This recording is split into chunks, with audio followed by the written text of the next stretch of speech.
Well, good morning, everyone. My name is Roberto Atienza. I'm the pastor of the Filipino American Christian Church, which is interesting to some because, in case you haven't noticed, I'm full-blooded Swedish. No, just joking. I was born in the Philippines. I was born on the main island of Luzon, in a province just south of Manila, in a beautiful place called Taal. And if you ever have a chance to visit, I suggest you do. Taal has just wonderful people, wonderful things to see. There's actually a lake there, which is situated in the crater of a volcano. And in the center of that lake is a small island. And in the middle of that island is another lake. So it's kind of like lake inception. You've got a lake inside of an island, inside of a lake, inside of another island, in the middle of the ocean. So definitely go, if you can. I'm married, have been for about 16 years now, and we have 4 kids.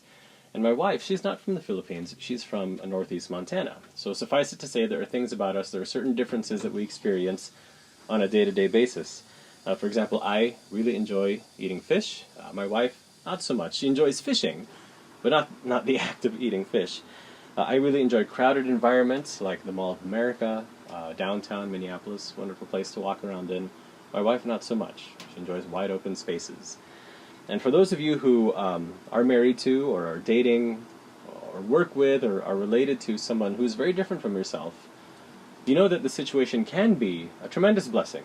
It can be great, having someone who maybe does things that you can't, or sees and notices things that you aren't prone to seeing or noticing. So it can be a huge blessing.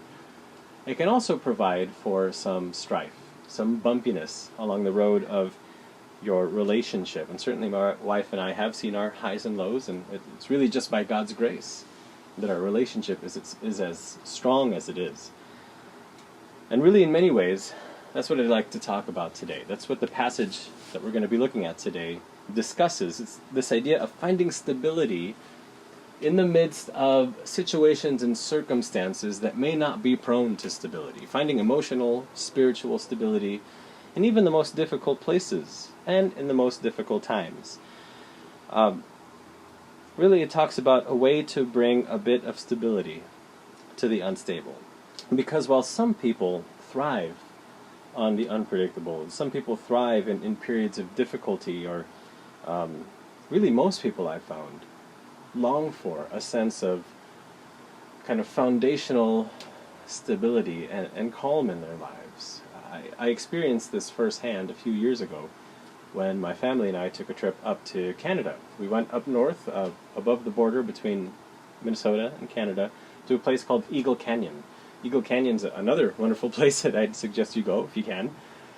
At Eagle Canyon, you'll find Canada's longest foot rope bridge, meaning that it's a pedestrian rope bridge, 600 feet long, and it's 120 feet above the ground level. So it's pretty high up.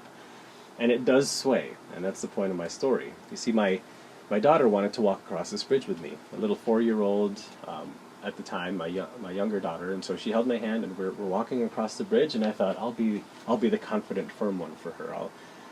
I'll be the firm foundation for her in this difficult situation. What I didn't realize was that at the edges of a canyon face, you actually have a lot of updraft, a lot of wind, and this wind was just rocking that bridge back and forth. And I tell you, my daughter was saying, "Come on, Dad, let's go," and I was, my stomach just fell to my feet.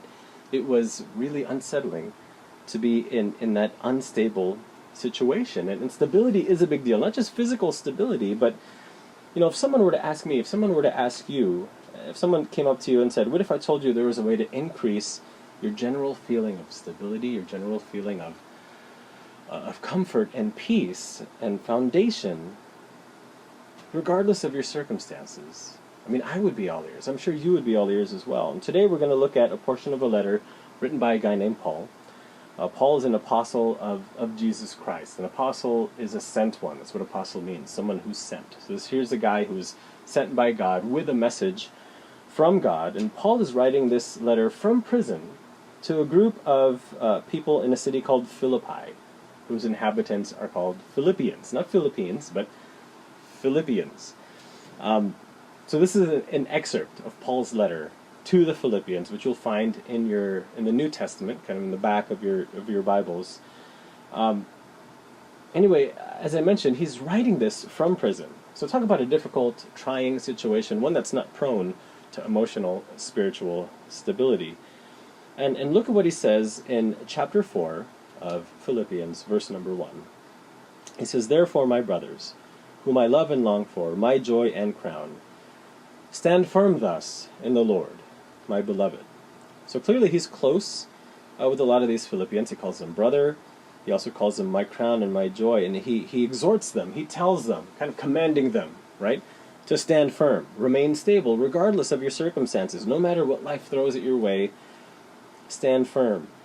And in the following sentences, he talks about ways for them to do that. And some of my other colleagues who have presented in this class before me on the other verses of Philippians chapter 4 have talked about these, but I just want to go over them very, very quickly. He encourages them, he tells them to cultivate peace among one another as one way of providing emotional stability. We see that in verses 2 and 3. He tells them to rejoice, to find joy in the Lord in verse 4. He tells them to be humble and content, to seek humility and contentedness in verse 5. He tells them to put their trust and confidence in God, not in their circumstances, in verse 5. And he tells them to be thankful, even in anxiety-prone situations, to be thankful by remembering that God is ultimately in control, and that he's promised to kind of work all things out for our ultimate good. We see that in verse 6. Today, I want us to focus on what Paul says at the end of that, in verses 8 and 9. One of the particular strategies he uses, and you'll notice as we read through this passage that it is actually kind of the culmination of everything he's talked about. Look at Philippians chapter 4, starting in verse 1. "Therefore, my brothers, whom I love and long for, my joy and crown, stand firm thus in the Lord, my beloved. I entreat Euodia and entreat Syntyche to agree in the Lord. Yes, I ask you also, true companion, help these women who have labored side by side with me in the gospel together with Clement and the rest of my fellow workers, whose names are in the book of life. Rejoice in the Lord always. Again, I will say, rejoice. Let your reasonableness be known to everyone. The Lord is at hand. Do not be anxious about anything, but in everything by prayer and supplication with thanksgiving let your requests be made known to God, and the peace of God, which surpasses all understanding, will guard your hearts and your minds in Christ Jesus. Finally," now look at verses 8 and 9. "Finally, brothers, whatever is true, whatever is honorable, whatever is just, whatever is pure, whatever is lovely, whatever is commendable, if there is any excellence, if there is anything worthy of praise, think about these things.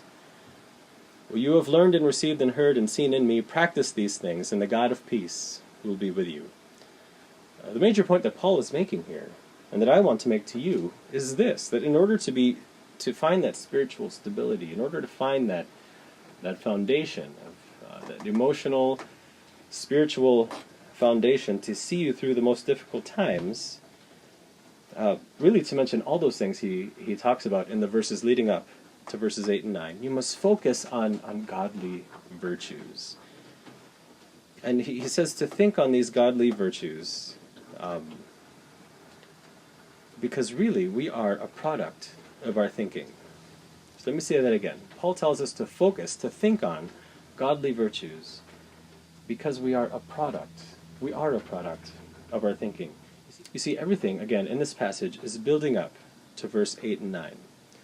Paul goes through naming these things that will help you to find stability, to find your footing in difficult situations. And in verse 8, again, we read the word finally. That word finally indicates that Paul, he's kind of reaching the climax of his thought, reaching the climax of what he's wanting to say. And he says, finally, let your mind dwell on these things. He's telling you to renew your mind, or rather to ask God to renew your mind, to help you to dwell on whatever is true, whatever is honorable, whatever is just, whatever is pure, whatever is lovely, whatever is commendable. To do this, ask God to help you do this, and you'll be able to find some stability in the unstable, because we are a product. We are a product of our thinking. If we're defeatist in our mentality, we'll be defeated. But if we think on whatever is true and pure and lovely, if we think on these things, then we will be a product of that mode of thinking, which Paul says is one who is firm and stable, even in difficult circumstances. Now, at face value, this may seem kind of cold. This may seem like I'm telling you, or Paul's telling you, or God's telling you that in the face of difficult times, you just got to just suck it up and think on different things. Just get your mind off of it, right? But that's not at all what Paul is talking about. He's telling you to see and think on the truth of a situation, to dwell on the things that are true, the true loveliness and the true honorability and the true justice behind things that seem unjust and impure and uncommendable.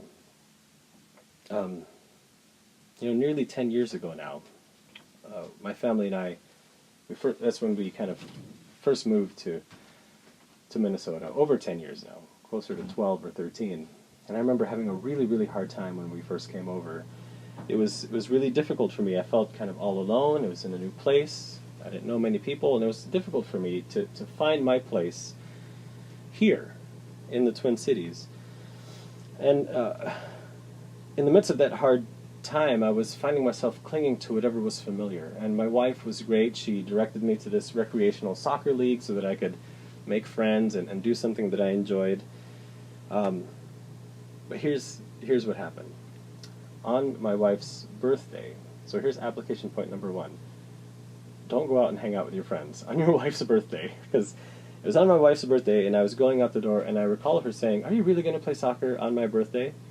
And my response was something like, "Yeah, but I promise I'll come back soon." I didn't come back soon.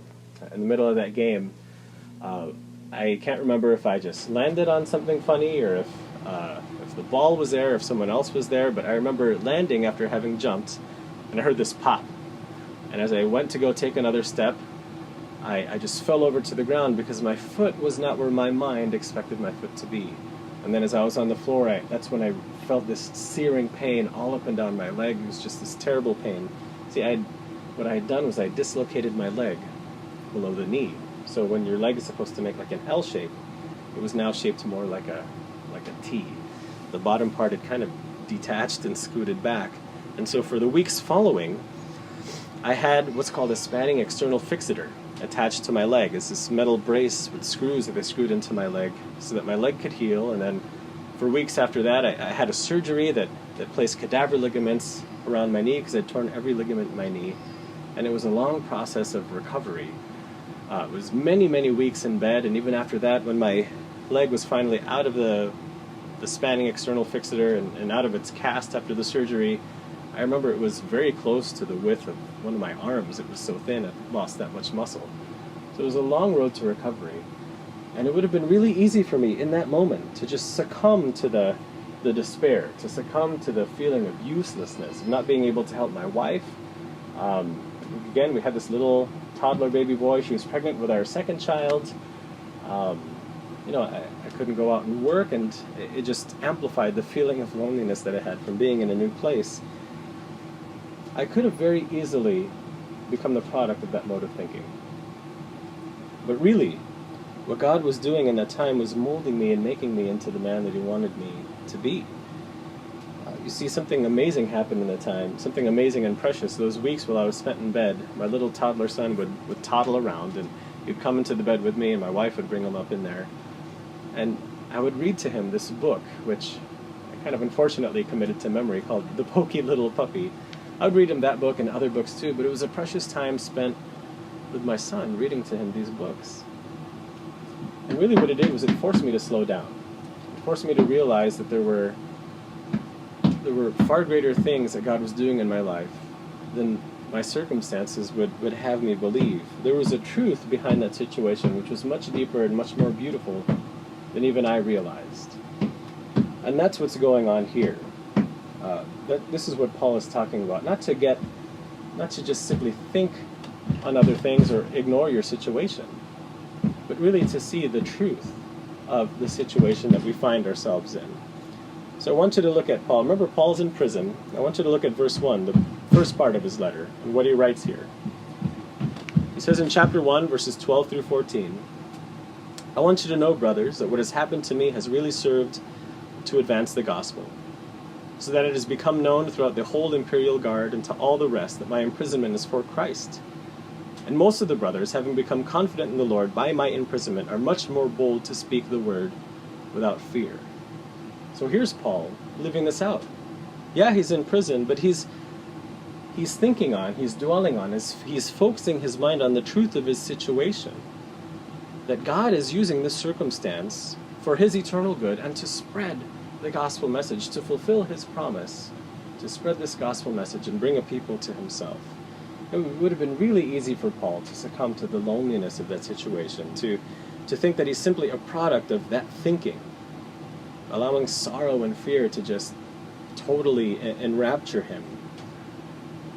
But again, he lives out, and he's telling us, and God is telling us through him, to focus on godly virtues, because we are a product of our thinking.